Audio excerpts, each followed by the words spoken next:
السلام علیکم ورحمۃ اللہ وبرکاتہ۔ لمبی راتیں آ گئی ہیں، سردیاں شروع ہو رہی ہیں۔ سردیوں کے موسم میں جہاں اور کچھ احتیاطی تدابیر آپ اختیار کریں گے، وہاں بچوں کی تربیت کے حوالے سے یہ دو کام ضرور کیجئے گا۔ نمبر 1، خود بھی اور اپنے بچوں کو بھی ان لمبی راتوں میں رات کے پچھلے پہر ضرور جگائیے گا۔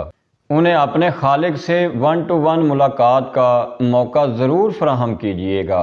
ویسے تو وہ ہر وقت ہی نحن اقرب الیہ من حبل الورید ہے، لیکن رات کے پچھلے پہر تو وہ خود بلاتا ہے۔ آپ اپنے بچوں کو کبھی کوئی گفٹ دینے کے لیے یا ان کی پسند کی کوئی چیز آپ ان کے لیے لے کر آئیں اور ان کو سرپرائز دینے کے لیے آپ ان کو بڑی محبت اور چاہت سے بلائیں کہ بیٹا دیکھیں میں آپ کے لیے کیا لے کے آیا ہوں، اور اگر وہ سوئے ہوں تو آپ ان کے کمرے کا دروازہ کھٹکھٹا کے کہیں کہ بیٹا اٹھو، دیکھیں میں آپ کے لیے سرپرائز لے کے آیا ہوں۔ اور اگر بچے اس کیفیت میں بھی آپ کے اس شوق اور محبت اور چاہت کے جواب میں بھی اگر آپ کے اس گفٹ اور آپ کے اس محبت کا جواب وہ محبت سے نہ دیں، وہ چاہت سے نہ دیں، تو آپ کیا محسوس کریں گے؟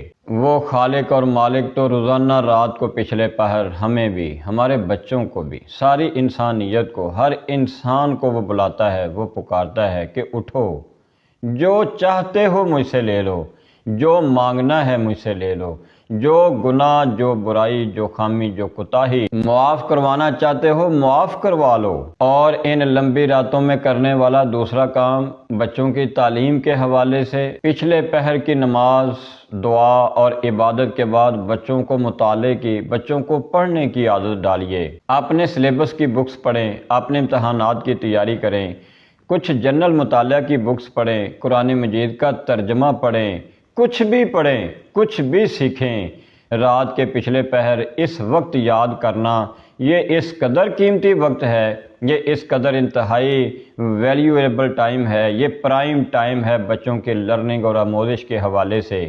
اگر آپ نے ان لمبی راتوں میں یہ دو کام کر لیے اور آپ اپنے بچوں کی تربیت کے حوالے سے یہ دو کام کرنے میں کامیاب ہو گئے، تو آپ یقین جانیے آپ موسم خزاں کی ان راتوں کو اپنے بچوں کے لیے حقیقی معنوں میں موسم بہار بنا لیں گے، اور یہ اچھی عادات ہمیشہ آپ کے بچوں کے ساتھ چلیں گی۔ السلام علیکم ورحمۃ اللہ وبرکاتہ۔